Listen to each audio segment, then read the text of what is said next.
Bienvenidos a Visión Oculta, el canal donde desentrañamos los secretos del pasado y revelamos las verdades que permanecen en las sombras.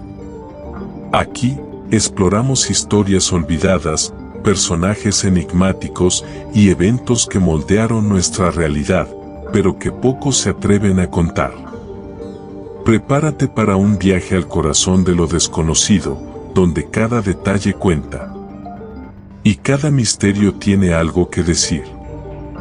Esto es Visión Oculta. Y hoy, nos sumergiremos en la historia de la brujería, desde sus orígenes hasta su impacto en el mundo moderno. Desde los albores de la humanidad, la brujería ha sido percibida como un misterio oscuro. Es una práctica prohibida. Una conexión antigua con el universo. ¿O solo una creación del miedo colectivo? Hoy desentrañaremos los mitos y verdades de la brujería, revelando los secretos que yacen en sus sombras. Prepárate para un viaje a través de la historia oculta. Desde tiempos inmemoriales, la figura de la bruja ha inspirado temor y fascinación. La brujería, un término que evoca imágenes de rituales secretos y conocimientos prohibidos, ha dejado su huella en la cultura, en la religión y en el imaginario colectivo. Hoy, exploraremos su verdadero significado, más allá de los mitos y las supersticiones. El origen primitivo de la brujería. El origen de la brujería se remonta a los tiempos en que el ser humano intentaba comprender el mundo que lo rodeaba. En las profundidades de cuevas prehistóricas, nuestros ancestros realizaban rituales para invocar la protección y la prosperidad. Estas ceremonias, a menudo dirigidas por chamanes que cantaban y danzaban, representaban una conexión espiritual con las fuerzas de la naturaleza y no el inicio de lo que hoy llamamos brujería. Los chamanes, figuras centrales en estas ceremonias, no solo eran líderes espirituales, sino también curanderos y guardianes del conocimiento de la tribu. Se cree que muchos de ellos utilizaban plantas sagradas y alucinógenas para alcanzar estados de trance, permitiéndoles comunicarse con las fuerzas de la naturaleza o los espíritus de los animales. Estos trances no solo fortalecían su conexión espiritual, sino que también les otorgaban la autoridad para guiar a su comunidad en tiempos de incertidumbre. En las paredes de cuevas como las Caux y Chauvet, se pueden observar pinturas rupestres que van más allá del arte decorativo. Muchas de estas imágenes, como figuras humanas con cuernos o animales en movimiento, se consideran representaciones simbólicas de rituales que buscaban atraer la fertilidad de la tierra, el éxito en la caza o la protección contra lo desconocido. Estas pinturas eran vistas como una herramienta mágica, una forma de dar vida a sus deseos a través de imágenes y simbolismos. Además de los rituales y las pinturas, los primeros humanos también recurrían a objetos físicos para garantizar su protección. Los amuletos, hechos de huesos, piedras o dientes de animales, eran llevados como talismanes para alejar los peligros. Algunos de estos amuletos incluso eran enterrados junto a sus dueños, mostrando el profundo valor espiritual que se les atribuía. Por otro lado, el cielo jugaba un papel fundamental en sus creencias. La luna, con sus fases cambiantes, y las estrellas, que parecían moverse en patrones constantes, eran vistas como mensajeros de los dioses o fuerzas superiores. De aquí nace la relación entre la magia y los ciclos lunares, una conexión que ha persistido durante milenios y que sigue presente en muchas prácticas modernas asociadas a la brujería. Estas primeras formas de ritualidad no eran percibidas como brujería en el sentido moderno del término, sino como un intento de interactuar con el mundo natural y espiritual. Para ellos, cada ceremonia era una manera de comprender su lugar en el cosmos y de buscar equilibrio con las fuerzas que gobernaban sus vidas. Mito versus realidad. Aunque hoy en día estos rituales son interpretados como magia, para nuestros antepasados eran una forma de sobrevivencia y un medio de entender el mundo. Sacrificios y ritualidad en las civilizaciones antiguas. En las civilizaciones antiguas, los sacrificios humanos y ofrendas eran formas de apaciguar a los dioses en momentos de crisis. Ceremonias de días. Cantos y oraciones rodeaban estos actos, considerados sagrados. Sin embargo, a pesar de lo que se pueda creer, estas ofrendas eran excepcionales y no una norma. Un último recurso en tiempos de gran necesidad. En culturas como la azteca, los sacrificios humanos eran vistos como un intercambio con los dioses, una forma de mantener el equilibrio del universo. Según los registros históricos, se creía que el sol no podría seguir su curso sin la sangre como ofrenda, el alimento necesario para que los dioses continuaran protegiendo a la humanidad. Los rituales, como los realizados en la cima de templos piramidales, estaban cuidadosamente coreografiados y eran acompañados por música ceremonial y cánticos que llenaban el aire con una mezcla de solemnidad y temor. En Egipto, los sacrificios no eran comunes, pero las ofrendas de alimentos, animales y figuras simbólicas eran esenciales para agradar a los dioses. Las ceremonias incluían complejos rituales funerarios, como el de Osiris, donde el faraón se convertía en un mediador entre el mundo humano y lo divino. Los objetos enterrados con los muertos también tenían un propósito ritual: garantizar una transición pacífica al más allá. En Mesopotamia, los sacrificios humanos eran extremadamente raros, pero la quema de animales y la ofrenda de libaciones, líquidos como vino o agua, eran una práctica habitual. Estas ofrendas buscaban apaciguar a los dioses durante eventos catastróficos, como inundaciones o sequías, mostrando que incluso las culturas más avanzadas tecnológicamente mantenían un fuerte vínculo con la espiritualidad y los rituales. En Grecia y Roma, los sacrificios también formaban parte de la vida religiosa. Sin embargo, en estas civilizaciones, los sacrificios humanos habían sido reemplazados, en su mayoría, por sacrificios de animales o por la creación de simulacros, donde una figura simbólica, como un muñeco de paja, era quemada o destruida para simbolizar la ofrenda. Estas ceremonias solían celebrarse en festivales importantes, como las Saturnales romanas, que buscaban agradecer a los dioses y asegurar la fertilidad de la tierra. Es interesante notar que muchas de estas prácticas estaban estrechamente ligadas a la astronomía. Algunos sacrificios se realizaban en días específicos del calendario solar o lunar, como los solsticios y equinoccios, lo que revela una conexión entre los rituales y la comprensión temprana del cosmos. Aunque estas prácticas han sido interpretadas como brujería o magia oscura en algunos relatos modernos, en realidad representaban intentos por comprender y mantener el equilibrio en un mundo lleno de incertidumbre. Los sacrificios y rituales eran actos de fe profunda, una manera de conectar lo humano con lo divino. Hoy, asociamos estos sacrificios con la brujería. Pero para estas culturas eran una comunicación espiritual con sus dioses. Alquimia y magia en Egipto y Mesopotamia. En el antiguo Egipto, la magia estaba estrechamente ligada a la religión. Los sacerdotes, guardianes de este conocimiento místico, protegían a los faraones y guiaban sus almas en el más allá. En Mesopotamia, los magos, Asipu, practicaban rituales para alejar demonios y curar enfermedades, usando lo que llamaban una medicina espiritual. En el antiguo Egipto, los sacerdotes eran considerados no solo intermediarios con los dioses, sino también alquimistas y sanadores. Se les atribuía la capacidad de manipular elementos naturales para lograr efectos aparentemente mágicos. Textos antiguos como el Libro de los Muertos detallaban encantamientos y rituales para proteger las almas en su viaje al más allá.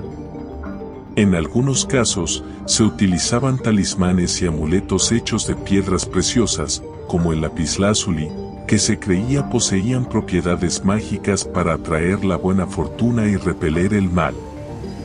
Además, los egipcios creían que las palabras tenían un poder casi divino. La pronunciación correcta de un hechizo o encantamiento, a menudo escrita en jeroglíficos sagrados, era esencial para que éste funcionara. Esta magia verbal, conocida como Eka, era vista como una fuerza fundamental del universo, otorgada por los dioses para equilibrar el caos.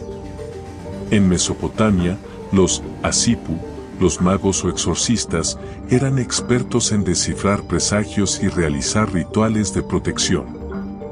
A diferencia de los sacerdotes egipcios, los magos mesopotámicos se basaban en tabletas de arcilla grabadas con conjuros específicos. Estos textos, como el famoso Manual de Exorcismo, encontrado en la biblioteca de Asurbanipal, detallaban pasos para alejar demonios, curar enfermedades e incluso interpretar sueños. Los magos mesopotámicos también fueron pioneros en la combinación de magia y ciencia. Por ejemplo, utilizaban astrología para predecir eventos importantes y para diagnosticar problemas en la salud de las personas. La posición de los planetas y las estrellas no solo tenía un significado espiritual, sino también práctico, lo que los convirtió en algunos de los primeros astrónomos de la historia. En ambas civilizaciones, la magia no se percibía como algo separado de la vida cotidiana, sino como una extensión natural del conocimiento y la espiritualidad. Los alquimistas egipcios, por ejemplo, desarrollaron técnicas para transformar materiales comunes en sustancias sagradas, mientras que los magos mesopotámicos combinaron rituales con hierbas medicinales, dando los primeros pasos hacia lo que hoy conocemos como farmacología. Mito versus realidad. La magia en estas civilizaciones no era superstición, sino una forma de conocimiento que combinaba rituales, observación astronómica y una ciencia incipiente. Lo que ahora consideramos mágico era, en su tiempo, una búsqueda de orden y equilibrio en un mundo lleno de misterio. Necromancia. Hablar con los muertos. La necromancia, la práctica de comunicarse con los muertos, era considerada peligrosa y poderosa. Los necromantes invocaban a los espíritus en cementerios y sitios sagrados, buscando sabiduría o guía. Este contacto con el más allá generaba temor, pero también respeto. En la antigüedad, la necromancia no era solo un acto de invocar espíritus, sino una forma de buscar respuestas en momentos de desesperación. Los necromantes, considerados mediadores entre los vivos y los muertos, solían realizar sus rituales en lugares cargados de simbolismo, como cementerios, criptas o incluso en sitios de batalla donde se derramó mucha sangre. Estos lugares eran vistos como puntos de conexión entre el mundo de los vivos y el reino de los espíritus. Uno de los textos más antiguos que hace referencia a la necromancia es la Odisea de Homero, donde el héroe Ulises realiza un ritual para invocar al espíritu del adivino Tiresias. En este relato, Ulises cava una fosa, la llena con sangre de animales sacrificados, y recita encantamientos para atraer a los espíritus de los muertos. Este tipo de ritual, conocido como nequia, era común en la mitología griega, donde se creía que el contacto con los muertos podía revelar secretos sobre el futuro. En la Edad Media, la necromancia adoptó un tono más oscuro y se asoció con la herejía y la brujería. Muchos grimorios, como el Ars Notoria o el Libro de San Cipriano, contenían instrucciones para invocar espíritus, aunque advertían sobre los peligros de no seguir los rituales al pie de la letra. Los necromantes eran vistos con un respeto ambiguo, temidos por su capacidad de manipular fuerzas sobrenaturales, pero buscados por quienes deseaban comunicarse con seres queridos fallecidos o encontrar respuestas a preguntas imposibles. En las culturas asiáticas, la necromancia tenía un enfoque más espiritual y menos siniestro. En China, por ejemplo, se creía que los ancestros fallecidos podían proteger y guiar a sus descendientes.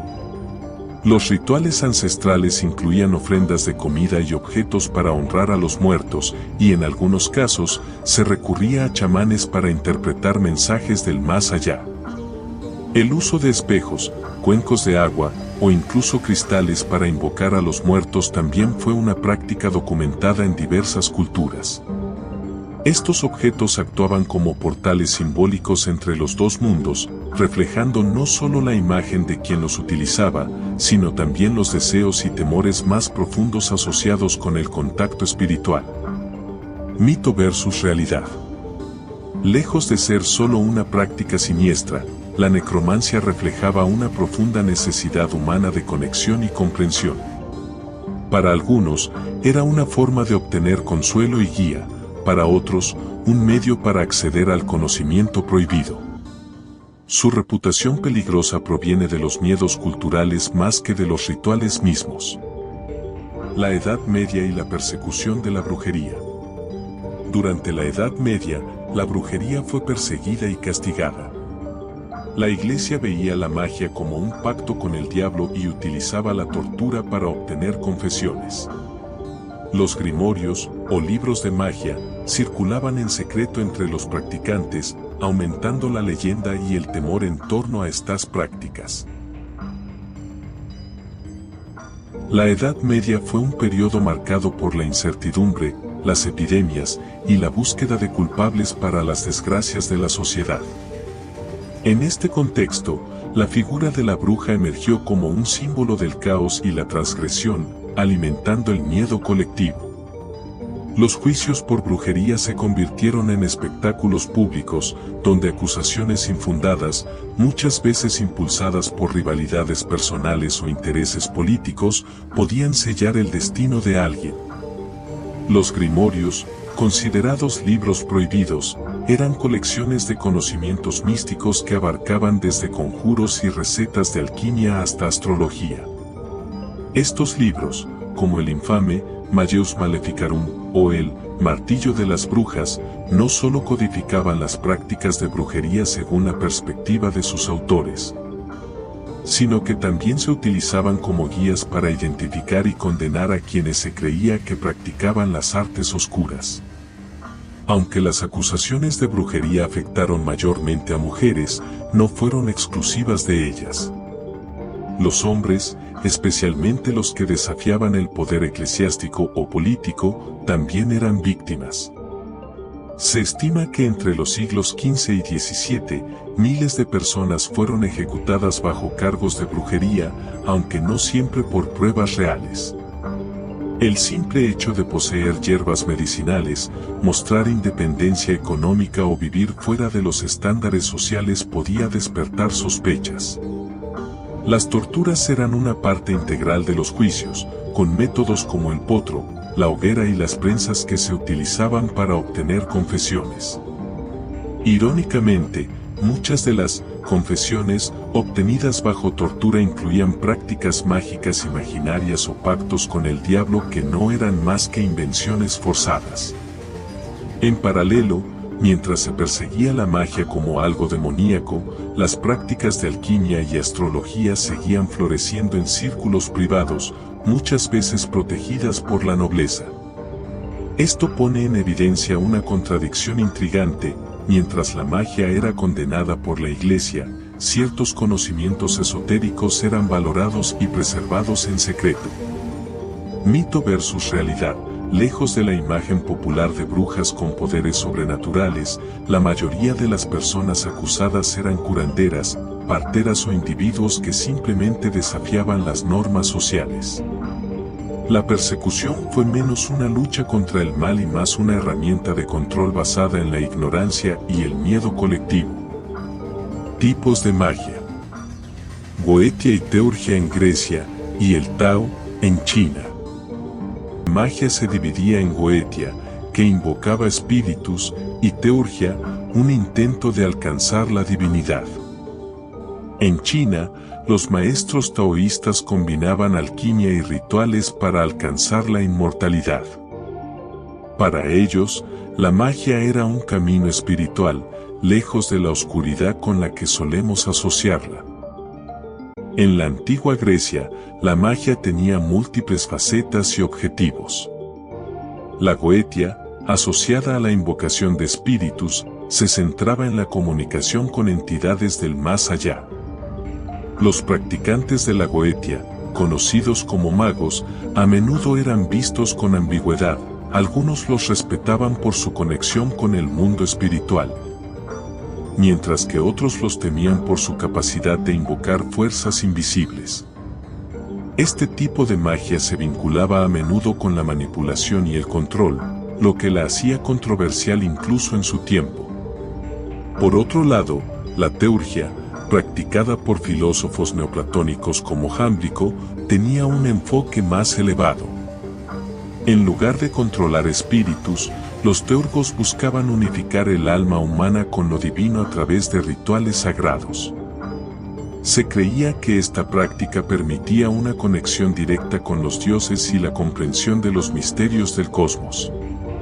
Mientras la goetia se practicaba en la sombra, la teurgia era considerada una forma de magia noble, utilizada para alcanzar la sabiduría y la trascendencia espiritual. En China, el enfoque hacia la magia era profundamente diferente. Los maestros taoístas combinaban alquimia interna y externa con rituales que buscaban equilibrar el chi, la energía vital que fluye a través del cuerpo y la naturaleza. La búsqueda de la inmortalidad, tanto física como espiritual, era un objetivo central en el taoísmo.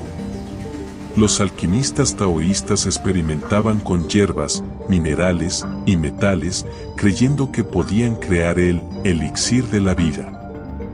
Pero, para ellos, la verdadera inmortalidad no era solo física, sino también el logro de la armonía perfecta con el Tao, el flujo universal del universo.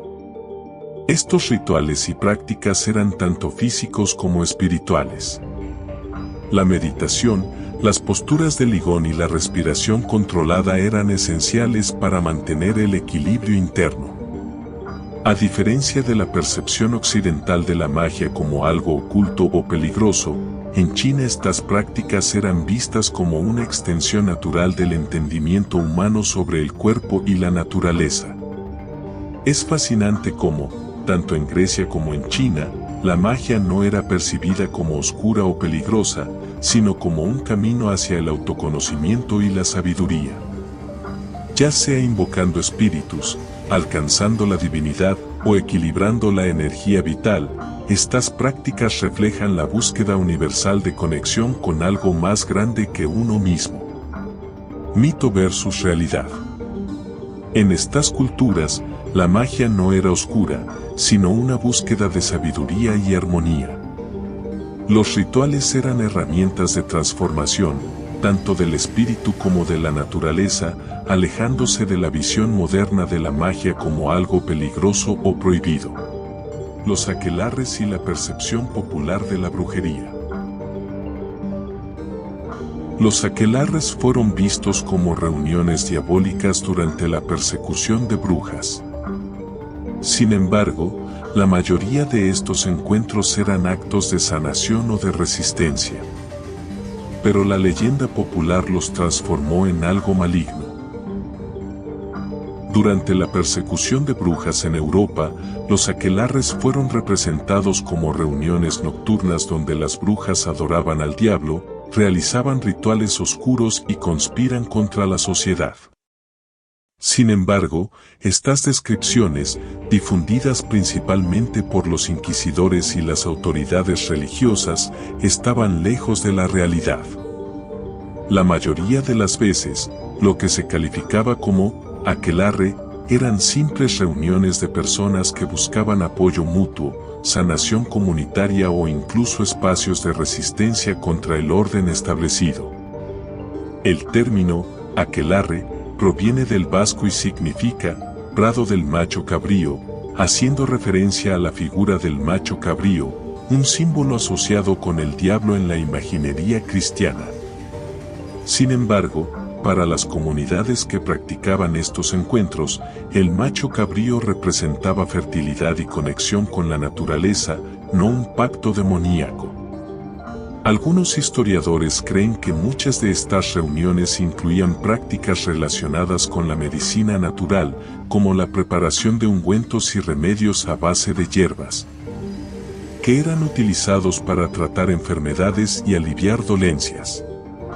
Estas actividades, lejos de ser oscuras, eran una forma de preservar conocimientos tradicionales en un tiempo en que la medicina oficial estaba controlada por hombres y las mujeres eran excluidas de su práctica. También se dice que los aquelarres eran un espacio de libertad, donde las normas estrictas de la sociedad medieval podían ser momentáneamente desafiadas. Las mujeres, especialmente, encontraban en estos encuentros un lugar para expresar su autonomía y conectar con otras personas sin la vigilancia constante de las autoridades eclesiásticas o patriarcales. La representación de los aquelarres como encuentros oscuros y siniestros fue promovida por obras como el Malleus Maleficarum y los juicios de brujas, donde los relatos de pactos con el diablo y vuelos nocturnos eran inventados o exagerados bajo tortura. Estas historias se popularizaron en el arte, como las obras de Goya, consolidando la imagen del aquelarre como algo maligno. Mito versus realidad. Lejos de las leyendas de reuniones diabólicas, los aquelarres eran en su mayoría encuentros pacíficos que buscaban preservar conocimientos, sanar comunidades y ofrecer un espacio de libertad. Su transformación en un símbolo de temor fue una herramienta de control basada en el miedo y la desinformación. La brujería en la época moderna y el nacimiento de la Wicca. En el siglo XX, surge la Wicca, un movimiento neopagano que celebra la naturaleza y la espiritualidad positiva. Los wiccanos practican la magia como una conexión con el mundo natural, sin vínculos con las creencias oscuras de la Edad Media. A mediados del siglo XX, en Inglaterra, el antropólogo Gerald Gardner introdujo al mundo la Wicca, una religión neopagana que buscaba rescatar las tradiciones espirituales antiguas, enfocándose en la conexión con la naturaleza. Gardner describió la Wicca como una forma de brujería moderna que combinaba elementos de antiguas prácticas mágicas con rituales adaptados a una nueva visión espiritual, lejos del miedo y la persecución que marcó la Edad Media. Los wiccanos celebran la naturaleza como algo sagrado, honrando los ciclos de la tierra a través de festivales conocidos como sabbats, que coinciden con los solsticios, equinoccios y otras fechas importantes del calendario estacional. Estos rituales incluyen danzas, cánticos y ofrendas simbólicas, buscando armonizarse con las energías naturales que creen que fluyen en el universo. Uno de los principios fundamentales de la Wicca es la red de Wicca, una máxima ética que establece, haz lo que quieras, mientras no dañes a nadie. Este principio subraya que la magia practicada en la Wicca no tiene intenciones dañinas, sino que busca promover la paz, la sanación y el equilibrio personal y comunitario.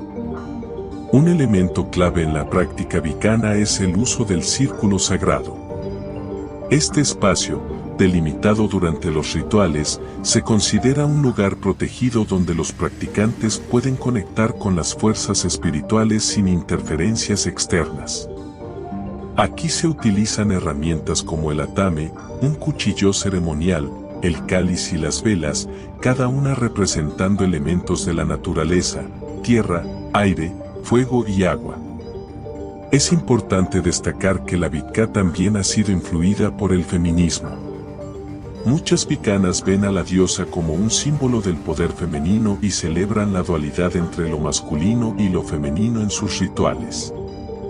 Este enfoque inclusivo y positivo ha llevado a la Wicca a ser una de las religiones neopaganas más practicadas en el mundo. Lejos de las imágenes oscuras que la palabra brujería puede evocar, La Vika promueve una espiritualidad basada en la conexión con la naturaleza, la introspección y el respeto mutuo. En un mundo moderno, estas prácticas ofrecen un refugio para quienes buscan una espiritualidad centrada en el cuidado del planeta y la armonía con las fuerzas universales.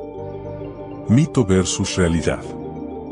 La Vika no es brujería oscura ni un legado de las prácticas medievales demonizadas. Es una forma moderna de espiritualidad que celebra la naturaleza, la igualdad y la paz, destacando la magia como una herramienta para el bienestar personal y colectivo. En Visión Oculta, hemos desentrañado los misterios que rodean la brujería, explorando sus orígenes, mitos y verdades. Pero la historia nunca termina aquí. Cada enigma resuelto abre la puerta a nuevas preguntas, nuevos secretos y nuevas revelaciones. Si disfrutaste este viaje al pasado y quieres descubrir más, no olvides dar like y acompañarnos en nuestra próxima exploración de lo oculto. Gracias por unirte a nosotros en Visión Oculta, donde la verdad se esconde. Pero no por mucho tiempo.